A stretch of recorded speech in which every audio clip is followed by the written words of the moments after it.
মুস্তফা মহসিন মন্টু ভাইয়ের শোক সভায় এবং স্মরণ সভায়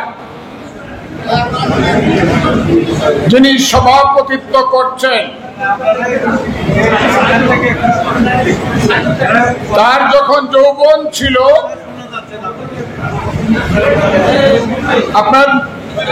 আমি হাত জোর করে বলছি, আপনারা কথাগুলো শুনেন,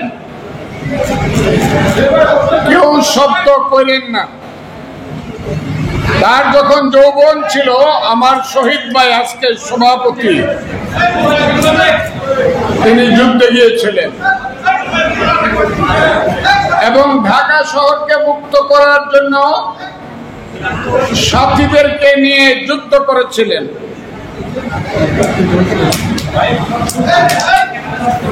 যিনি আজকের প্রধান অতিথি, বঙ্গবন্ধুর সবচেয়ে যারা ঘনিষ্ঠজন ছিলেন, এমনকি 1972 সনের 10 জানুয়ারি বঙ্গবন্ধু ঢাকায় পৌঁছার আগে 8ই জানুয়ারি পাকিস্তান বিমানবন্দর থেকে যখন বিমানে উঠেছিলেন, বঙ্গবন্ধুর একমাত্র সাথী ডক্টর কামাল হোসেন, পরবর্তীতে যিনি বাংলাদেশে সংবিধান রচনা করেছিলেন, তাদের সেই সংবিধান কমিটির যিনি চেয়ারম্যান ছিলেন, প্রণয়ন কমিটি, বাংলাদেশের নাম পৃথিবীর আইনবিদের অন্যতম শ্রেষ্ঠ নাম ডক্টর কামাল হোসেন।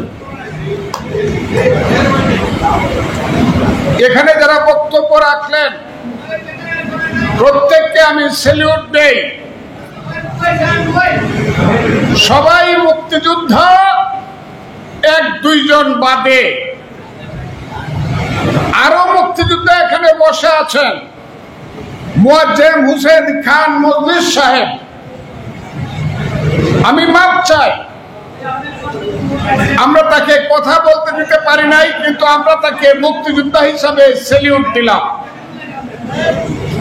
এখানে মাসুম সাহেব, বীর মুক্তিযোদ্ধা সহ আপনারা যারা মুক্তিযোদ্ধা এসেছেন, আমার মনে হচ্ছে বাংলাদেশের ফুলের বাগানটা এসে আজকে এই হলে সমবেত হয়েছে। বন্ধুরা, হায়রে বাংলাদেশ, হায়রে বাঙালি জাতি, কোনদিন আমরা স্বাধীন ছিলাম না বন্ধুরা, কোনদিন বাঙালি জাতি মাথা উঁচু করে বলতে পারে না এই দেশ আমার দেশ।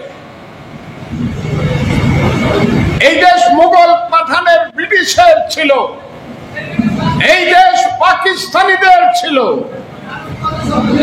সেই দেশে আজকের প্রজন্ম জানে না যে আমার সামনে যারা বসে আছে, এরা হলো বাংলাদেশের শ্রেষ্ঠ সন্তান। এদের যুদ্ধের কারণেই বাংলাদেশ নামে একটা দেশ সৃষ্টি হয়েছিল। সেই যে বাংলাদেশ, বাঙালির জাতির রাষ্ট্র, আজকে সেই রাষ্ট্রের মুখ কালো মেঘ ঢেকে দিয়েছে। বাংলাদেশের মুখ আজকে আর দেখা যায় না বন্ধুরা। এই যে মন্টু ভাইয়ের শোক সভাটা করছি, এদের পিছনেও কারণ আছে, কিন্তু এতগুলো বীর মুক্তিযোদ্ধা একসাথে হওয়ার মতো পরিবেশ কিন্তু বাংলাদেশে এখন আর নাই। মন্টু ভাইয়ের মৃত্যুকে কেন্দ্র করে আজকের প্রেস ক্লাবে মুক্তিযোদ্ধাদের একটা অংশ আপনারা এখানে এসেছেন। কেন এসেছেন? আপনাদেরকে কেন আমরা সালাম জানিয়ে এনেছি?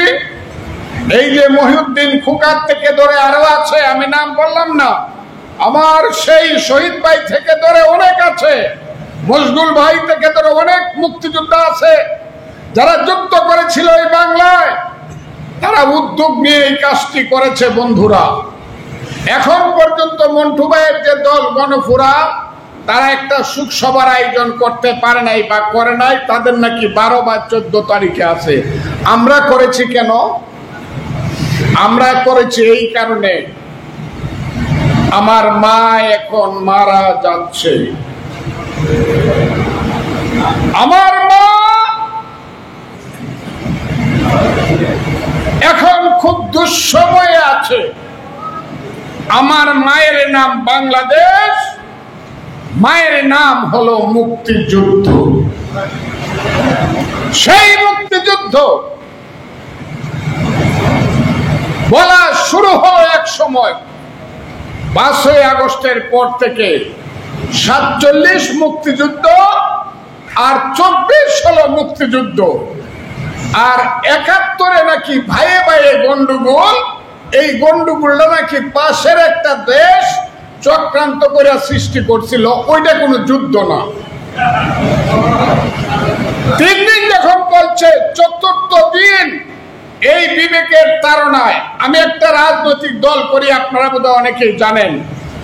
আমি মনে করেছি রাজনীতি করি আর না করি, জীবনে বাঁচি বা মরি, নিঃশ্বাস থাকুক আর চলে যাক, যদি এই সব দুর্বৃত্তদের কথার যদি প্রতিবাদ না করি, বিবেক আমাকে দংশন করবে।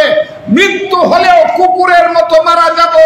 কাজে আমি বাম হাত তুলে বলেছিলাম, এই রাজাকারের বাচ্চারা, এই আলবদরের বাচ্চারা, এখনো কিন্তু মুক্তিযুদ্ধ জীবিত আছে।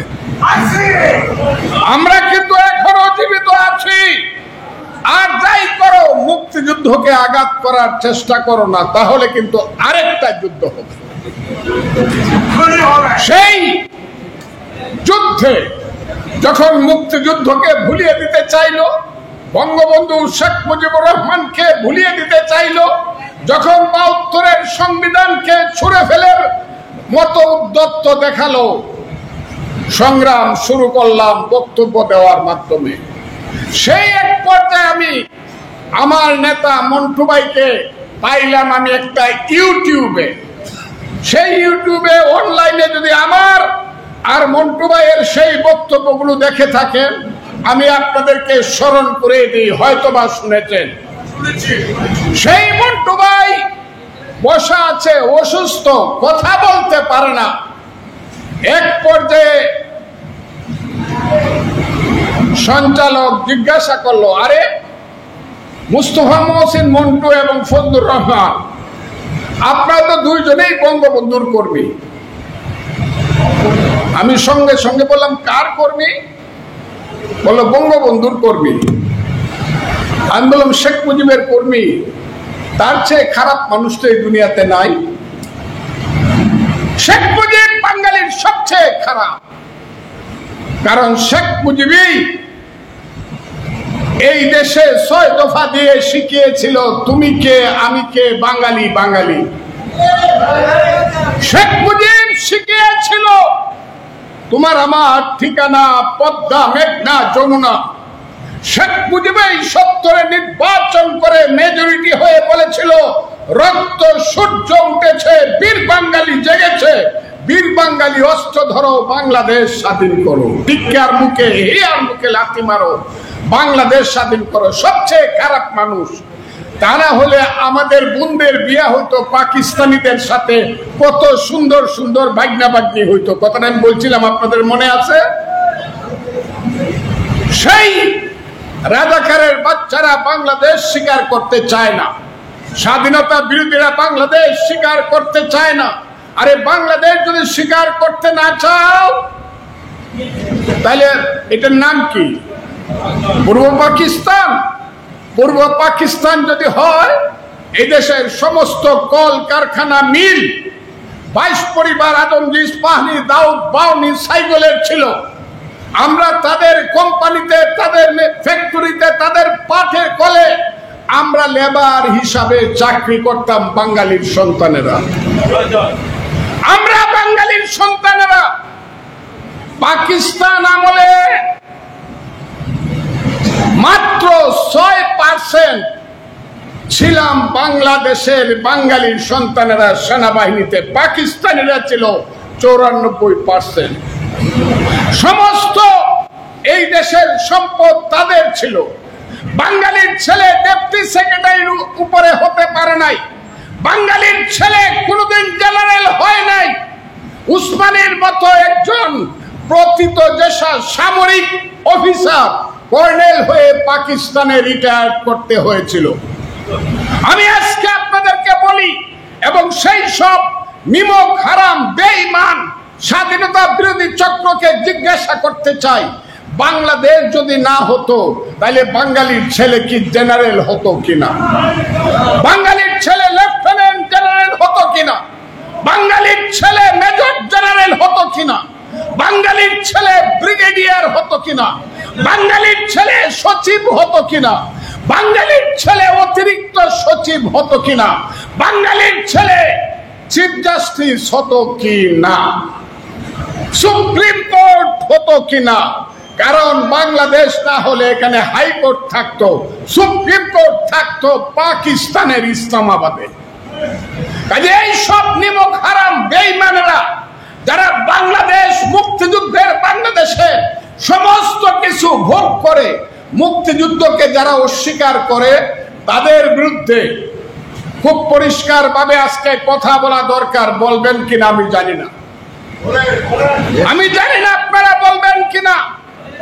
নাকি এই দেশে একদিন যে আপনারা মাকে কাঁদিয়ে বাবার বাহুবন্ধনকে উপেক্ষা করে নিজের জীবনকে উৎসর্গ করার জন্য পাহাড়ে পাহাড়ে গিয়েছিলেন, দিনের পর দিন মাসের পর মাস ট্রেনিং দিয়েছিলেন, আষাঢ় শ্রাবণের বৃষ্টি বরফে আপনারা যুদ্ধ করেছিলেন, স্বপ্নে দেখেছিলেন দেশ যদি স্বাধীন হয় পাঞ্জাবি চলে যাবে বাংলার পূর্বাকাশে, ঝলমল করে স্বাধীনতার রক্তিম সূর্য উঠবে, সেই দেশে গণতন্ত্র আসবে, মানুষের পেটের ভাত পরনের কাপড় আসবে, শিক্ষা শেষে চাকরি হবে, ধর্ম নিরপেক্ষতার মাধ্যমে হিন্দু না মুসলমান বৌদ্ধ কি খ্রিস্টান সব মানুষ আমরা একটা দেশে ভাই ভাই হিসাবে বসবাস করব, বিশ্বের বুকে আমরা মাথা উঁচু করে দাঁড়াবো।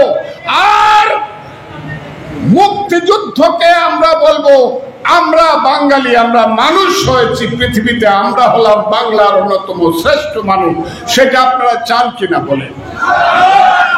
কিন্তু আজকে দেশ কোথায় গেছে? সকাল বিকাল রাত্র দুপুর এত কথা টেলিভিশনে হয়, এত কথা রাষ্ট্র ক্ষমতায় যারা অধিষ্ঠিত আছে তারা রাষ্ট্র চালাচ্ছে। আজকে 16ই ডিসেম্বর হয় না, 26শে মার্চ হয় না, আজকে বাংলাদেশে 21শে ফেব্রুয়ারি। এইটাকে একটা কি বলবো আপনাদেরকে, 21শে ফেব্রুয়ারি হলো এইবার যে 21শে ফেব্রুয়ারির মাঠ ছিল সেই মাঠে হলো জঙ্গিদের আখড়া ছিল। এই দেশে এখন আর লালনের গান গাওয়া যায় না, এখন আর এই দেশে গান নাই, নাটক নাই, সাহিত্য নাই, ইতিহাস নাই। এই দেশে আর এখন রবীন্দ্রসঙ্গীত হয় না, রবীন্দ্রনাথ ঠাকুরের ঘর বাড়ি পুড়ে দেওয়া হয় শাহজাদপুরে, রবি ঠাকুরের বই, নজরুল ইসলামের বই ফেলে দেওয়া হয় লাইব্রেরি থেকে। এরা নাকি কাফের। আপনারা কি এটাই মনে করেন? আমরা বাঙালি জাতি একদিন যুদ্ধ করে আমরা দেশ স্বাধীন করেছিলাম। আমাদের সংস্কৃতি, আমাদের সাহিত্য, আমাদের ইতিহাস সবকিছু হাজার হাজার বছর যাবত এই বাংলার যে ইতিহাস, এই ভারতবর্ষের যে ইতিহাস, সেই ইতিহাস হলো আমরা সমস্ত মানুষ যার যার ধর্ম আমরা পালন করব। আর যখন আমরা রাজনীতিতে যাব ধর্ম বর্ণ নির্বিশেষে আমরা ঐক্যবদ্ধভাবে দেশের জন্য কাজ করব। 5ই আগস্ট একটা হয়েছে এই দেশে, বলে আওয়ামী লীগ কি ছিল? ফ্যাসিস্ট। আমিও বললাম ফ্যাসিস্ট, কারণ আমি এত কথা বলছি হাসিনা সরকারের ফ্যাসিস্ট, কিন্তু ফ্যাসিস্টের একটা নেতৃত্ব ছিল। প্রত্যেক জায়গাতে সারা বাংলাদেশের প্রত্যেকটা থানায় ফ্যাসিস্ট হইলে একজন নেতা ছিল, মানুষ বিপদে পড়লে ওই লোকটার কাছে যাইতে পারত। প্রত্যেক এমপি এলাকায় একজন এমপি ছিল, ইলেক্টেড অর নো ইলেক্টেড, সেইখানে গিয়ে মানুষ কথা বলতে পারত। সব জায়গাতে একটা নেতৃত্ব ছিল, সমস্ত জায়গাতে প্রশাসনিক দক্ষতা ছিল। আজকে এই দেশটা তো কোনো দেশ না ভাই, এই দেশের নেতাকে কে? এই দেশের নেতা ইউনূস সাহেব একরকম কয়, উনি নোবেল লরিয়েট। এই ইউনূস সাহেব বলবে একরকম, ইউনূস সাহেবে বলার সঙ্গে সঙ্গে ওই যে বাচ্চা কাচ্চা ছেলে পেলেরা এরা বলবে না না না না, এটা তো আমরা মানি না, করতে হবে এইরকম। আবার এরা বলার সঙ্গে সঙ্গে একটা কালো শক্তি আছে যারা 1971 সনের আমার মায়ের বোনের ইজ্জত নষ্ট করেছিল, যারা আমার হাজার হাজার বুদ্ধিজীবীকে হত্যা করেছিল, যারা ওই এই দেশে আলবদর সৃষ্টি করে যারা এই দেশে গণহত্যা চালিয়েছিল, তারা সঙ্গে সঙ্গে বলবে না না না না, এটা তো হতে পারে না, এটা আমরা মানি না, আমাদের মতো করে চলতে হবে। এই দেশ হবে আফগানিস্তান, এই দেশ হবে সিরিয়া, এই দেশ হবে লিবিয়া লেবানন, এই দেশ হবে জঙ্গিদের দেশ। এইটা কি করার জন্য আমরা যুদ্ধ করেছিলাম বন্ধুরা? আপনারা বলুন তো দেখি। আমরা তো এটা করার জন্য যুদ্ধ করি নাই, আমরা যুদ্ধ করেছিলাম এটলিস্ট এই দেশে গণতন্ত্র থাকবে, গণতন্ত্র থাকবে। আচ্ছা যুদ্ধ বাদ দেন, 5ই আগস্ট যে স্লোগান দিয়েছিলাম, এক দফা এক দাবি, শেখ হাসিনা কবে যাবি? এখন তো দেখে হায় রে হায়, শেখ হাসিনা কবে যাবি? শেখ হাসিনা তো গেছে গা, সময় তো চলে গেছে 1 বছর। গণতন্ত্র কোথায়? ভোট কোথায়?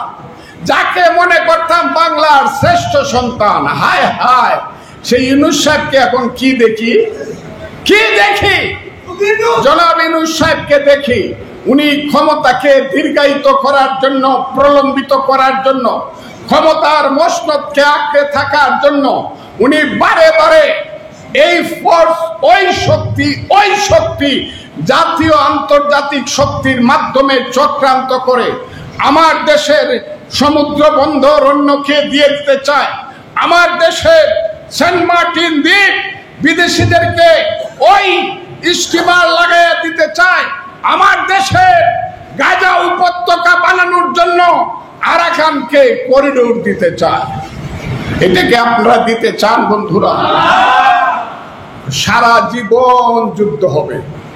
আমি থাকবো না, আপনি থাকবেন না, ইউনূস সাহেব থাকবে না, কিন্তু এই দেশে কিন্তু ওই সেন্ট মার্টিন দ্বীপ যদি চলে যায়, বিদেশের একটা স্টিমার লাগায় রাইকা শুধু বন্দুকের নলটা বাংলাদেশের উত্তর দিকে দিয়ে দিবে, আপনি নিশ্চুপ করে থাকবেন, আপনি হবেন গোলামের ছেলে গোলাম, আপনি হবেন দিয়েগো গার্সিয়া, আপনি হবেন ফিলিপাইন, আপনি হবেন পৃথিবীর একটা অধিকৃত দেশ যদি সেন্ট মার্টিনে শক্তিমান দেশের স্টিমার লাগায় দিতে পারে, আন্তর্জাতিক লাগায় দিবে।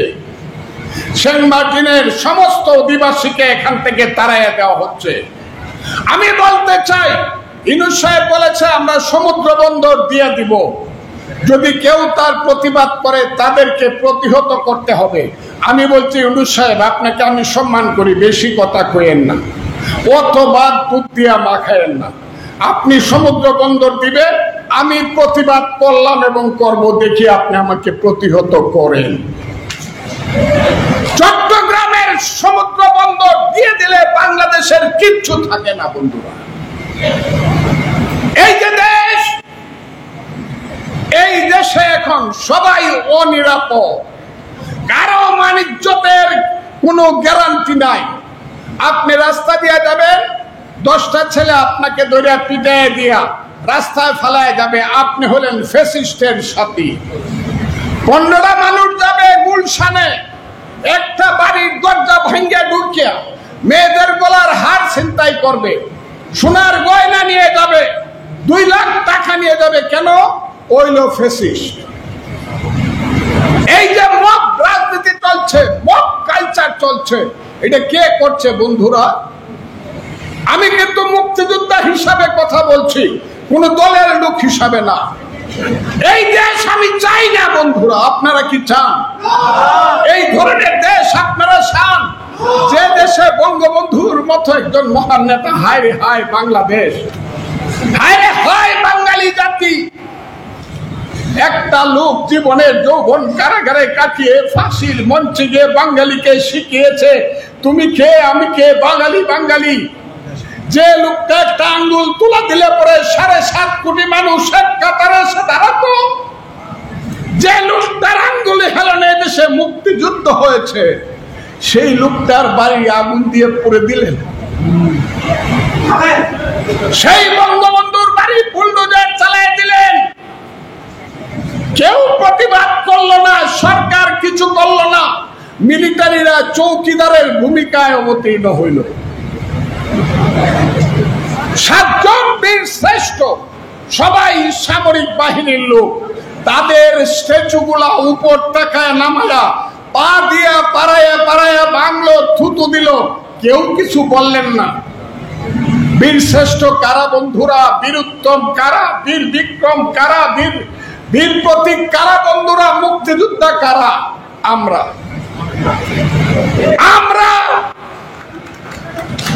এইখানে যারা বসে আছেন তারা, এইখানে যারা বসে আছেন তারা কি এই দেশে এইভাবে অপমানিত হয়ে মৃত্যুবরণ করতে চান? হায়রে মন্টু ভাই, আপনি কত স্বার্থপর। আপনি তো গিয়া বাইচা গেছেন, আপনি তো মরে বেঁচে গেছেন আমার মন্টু ভাই। আমরা তো বাইচা রয়েছি অপমানিত হয়ে মরবার জন্য। আপনি মরে বেঁচে গেছেন মন্টু ভাই, আমরা বাইচা রয়েছি গলায় জুতার মালা নেওয়ার জন্য, গালে জুতার বাড়ি খাওয়ার জন্য। মুক্তিযোদ্ধা শুনলেই মারতে আসে। আজকে শুনলাম একটা পরীক্ষা হয়েছে, আগের থেকে ইনকোয়ারি করাইছে, মুক্তিযোদ্ধার ছেলে যারা আছে, মেয়ে যারা আছে, তাদেরকে পাস করতে দেওয়া যাবে না। আমি আজকে শুনছি বড় পরীক্ষা, সেই পরীক্ষা বিসিএস হতে পারে, সেই পরীক্ষা শিক্ষকের পরীক্ষা হইতে উচ্চ স্তরের শিক্ষক, একদম রেড মার্ক লাল কালি দিয়া ক্রস দেওয়া হয়েছে। মুক্তিযোদ্ধার সন্তান বা নাতি যে তারে কোনো চাকরি দেওয়া যাবে না। এই যে দেশ, এই দেশে কি আপনারা বাঁচতে চান মাথা নিচু করে নাকি প্রতিবাদ করে মরতে চান? আপনারা বলুন। আপনাদের তো বয়স হয়েছে, আমারও বয়স হয়েছে। যতই আমারে দেখেন, আমি কিন্তু আপনাদের সবার চেয়ে ছোট না। আমারও 77 বছর বয়স, আমিও 48 সনে জন্মগ্রহণ করা মানুষ। মুক্তিযুদ্ধের সময় আমার বয়স ছিল 23 বছর। কাজে আমিও খুব ছোট মানুষ না, যে কোনোদিন চলে যাব। আপন ভাই আমার আপন ছোট ভাই 6 বছরের ছোট, এই বাড়িদের আগের দিন মারা গেছে। কাজে আমি যে কোনো সময় চলে যেতে পারি। মৃত্যুর আগে শুধু আপনাদেরকে বলে যাই, মুক্তিযোদ্ধারা, আল্লাহর দোয়াই লাগে আপনাদেরকে আমি হাত জোর করে বলি, দেশটাকে আপনারা বাঁচান। আপনারা যুদ্ধে যাইতে হবে না, কিন্তু আপনার সন্তানকে আপনি বলেন যে বাবা দেশটাকে রক্ষা করো। 1, 2 হইল ঘরে বসে বসে এখন এমন টেকনোলজি আছে, প্রত্যেক মুক্তিযোদ্ধা তার জীবন ইতিহাস বলেন। আপনার দেশের মানুষকে বলেন, রাজাকার আল বদরের হাতে দেশ ছেড়ে দিব না, রাজাকার আল বদরকে দেশের প্রধানমন্ত্রী হতে দিব না, নেতৃত্ব হতে দিব না। হাসিনার বঙ্গবন্ধু এক জিনিস না। আওয়ামী লীগ খারাপ করছে, এই জন্য মুক্তিযুদ্ধ খারাপ। হাসিনা খারাপ করছে, সেই কারণে বঙ্গবন্ধু খারাপ। এই কথা বলে যারা মুক্তিযুদ্ধকে, বঙ্গবন্ধুকে 72-এর সংবিধান, হায় হায়, আলী রিয়াজ নামে একটা মানুষ আইছে, হে আমেরিকায় মাস্টারি করে, হে আমাদের চেয়ে 10 বছরের ছোট, হে আইসা প্রথম কইছে সংবিধানটাকে ফেলাই দেব, 72-এর সংবিধানকে ফেলে দেব। আপনারা কি মনে করেন না এই 72-এর সংবিধানটা 30 লক্ষ মুক্তিযুদ্ধের শহীদের রক্তের করে লেখা সংবিধান, এটা আপনার মনে করেন না? আচ্ছা, আপনারা কারা কারা 72-এর সংবিধান চান এখানে দেখালে তো একটু হাত তুলে আমরা দেখেন তো 72-এর সংবিধান কারা কারা চান। এখানে যদি সংখ্যা যাই হই, আমি প্রত্যেককে একজন 1 লাখ, একজন মুক্তিযোদ্ধাকে 1 কোটি মানুষের প্রতিনিধি হিসাবে গণতে চাই। 72-এর সংবিধান মুক্তিযুদ্ধের 30 লক্ষ লোকের শহীদের রক্তের আকরে লেখা সংবিধান। এই যে সময়ের সাথে সাথে প্রয়োজনে পার্লামেন্টের মাধ্যমে পরিবর্তন করা যাবে আইনের মাধ্যমে, কিন্তু কেউ যদি ছুঁড়ে ফেলে দিতে চায় তার বিরুদ্ধে আরেকটা মুক্তিযুদ্ধ অবশ্যই হবে। আমি আপনাদেরকে বলবো, আজকের যারা এইখানে আজকে যারা উপস্থিত, আমি তাদের মাধ্যমে বলতে চাই, কি বলতে চাই আপনারা সবটাই বুঝেন। আমি বলতে চাই, এই দেশে আপনারা ওইসব যারা চক্রান্ত করে ক্ষমতা দখল করেছে তাদেরকে জানায় দেন। আর যাই হোক, মুক্তিযুদ্ধের বাইরে কোনো আইন, মুক্তিযুদ্ধের বিরুদ্ধে কোনো আইন, 72-এর সংবিধানের বিরুদ্ধে কোনো আইন আমরা সহ্য করব না, মানব না। আজকে না হোক কাল, কাল না হোক পরশু সত্য জয়ী হবে। হবে কিনা বলেন? আমি মনে করি দেশে আল্লাহ রসুল যেমন সত্য, আমার ধর্মীয় ক্ষেত্রে, আমার রাজনীতির ক্ষেত্রে দেশে আমার মুক্তিযুদ্ধ সত্য, আমার মুক্তিযুদ্ধের নেতা বঙ্গবন্ধু সত্য, আমার মুক্তিযুদ্ধের নেতা মৌলানা ভাসানী সত্য, আমার মুক্তিযুদ্ধের নেতা তাজউদ্দিন সৈয়দ নজরুলরা সত্য, আমার মুক্তিযুদ্ধের প্রধান সেনাপতি এমএজি উসমানী সত্য, আমার মুক্তিযুদ্ধের sector commander brigade commander major Zia, I do hereby declare the independence of Bangladesh, major Zia সত্য। এই যে আজকে আপনারা যেখানে বসে আছেন, 2 নম্বর সেক্টর যাকে বলা হয়, যেই সেক্টরের সেক্টর কমান্ডারের নাম ছিল মেজর খালেদ মোশাররফ, কথাটা সত্য না মিথ্যা বলেন? এবং সে যখন গুলি খাইলো তখন তার পরিবর্তে আরেকজন আসলো, জানেন তো নামটা? তার নাম মেজর হায়দার, কথাটা ঠিক না বেঠিক আপনারা বলেন? সেই মেজর হায়দার 3 নম্বর সেক্টরে মেজর শফিউল্লাহ, 4 নম্বর সেক্টরে সিআর দত্ত, 5 নম্বর সেক্টর মীর শওকত আলী, 6 নম্বর সেক্টর এম কে বাসা, 7 নম্বর sector Gazi Nuruzzaman, 8 number sector M A Manjur, 9 number sector M A Jalil, 11 number sector colonel Taher. আমি ভুল বলছি না ঠিক বলছি বলেন? বাংলাদেশে থাকবেন, এদেরকে শ্রদ্ধা করবেন না। বাংলাদেশে থাকবে রাজাকারের বাচ্চারা মাথাটা নিচু করে থাকবে, যতই বড়। খুব ক্লিয়ার কথা এটা। মুক্তিযোদ্ধার সামনে বাদ দেওয়া যাবে না। কাজে আমি যে কারণে আজকে আমি কথাগুলো বললাম, আমাকে আপনারা ভুল বুঝেন না। আপনারা সব পরস্পরের সাথে মুক্তিযোদ্ধারা এক থাকেন। দলমত বুঝি না, আমি শুধু বুঝি মুক্তিযুদ্ধের পক্ষের আমরা দল। ঠিক কিনার কথাটা বলেন? এমন আছেন অনেকে রাজনীতি করেন না, কেউ আওয়ামী লীগ করেন, কেউ বিএনপি করেন, কেউ কমিউনিস্ট পার্টি করেন, কেউ জাসদ করেন, কেউ গণফোরাম করেন, কেউ অন্য দল করেন, কিন্তু আমরা সবাই হইলাম মুক্তিযোদ্ধা। কাজে আপনারা মুক্তিযোদ্ধারা দয়া করে এক থাকবেন। দেশ কিন্তু এমন থাকবে না। আজকে কিন্তু এইখানে যারা আছেন, আমি সবচেয়ে ভাগ্যবান। এই হলে আমি বহুবার মিটিং করি, বহুবার মাসে মাসে আমি মিটিং করি, মুক্তিযোদ্ধাদের মিটিংয়ে করি বা অন্য মিটিংয়ে আমি করি, কিন্তু 2000 লোক খাইলে 1 ঘন্টা পরে 1500 চলে যায়। 500 থাকে, 300 থাকে। আর এইখানে আজকে এমন একটা ঘটনা আমি দেখলাম, অদ্ভুত একটা ঘটনা। সব এখানে মুরব্বী মানুষ, বেশিরভাগের বয়স 70 বছরের উপরে যারা মুক্তিযোদ্ধা, কিন্তু একজন মানুষ কিন্তু এখান থেকে উইঠা চলে যায় নাই। ডক্টর কামাল হোসেন সাহেবের মতো লোকের প্রধান অতিথির কথাটা আপনারা শুনে যাবেন। আমি আপনাদেরকে আহ্বান করতে চাই, আমি সব সময় একটা কথা বলি, এই বাংলা জোয়ার ভাটার বাংলা। এই বাংলা 3000 বছর আগে একজন মহাবীর আলেকজান্ডার এসে বাংলার গঙ্গা নদীর পশ্চিম পারে দাঁড়িয়ে বলেছিল, তার সেনাপতি সেলুকাসকে উদ্দেশ্য করে, বড় বিচিত্র দেশ সেলুকাস, তার চেয়ে বিচিত্র দেশের মানুষ, আমি ও দেশে যাব না।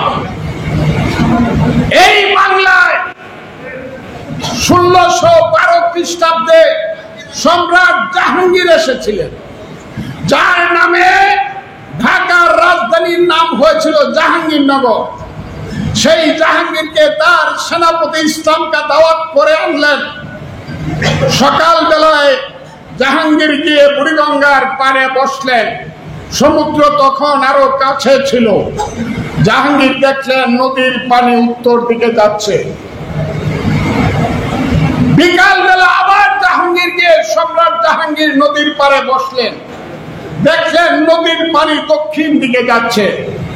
সম্রাট জাহাঙ্গীর ইসলাম কাকে জিজ্ঞাসা করলো, ইয়া ক্যা হ্যায়?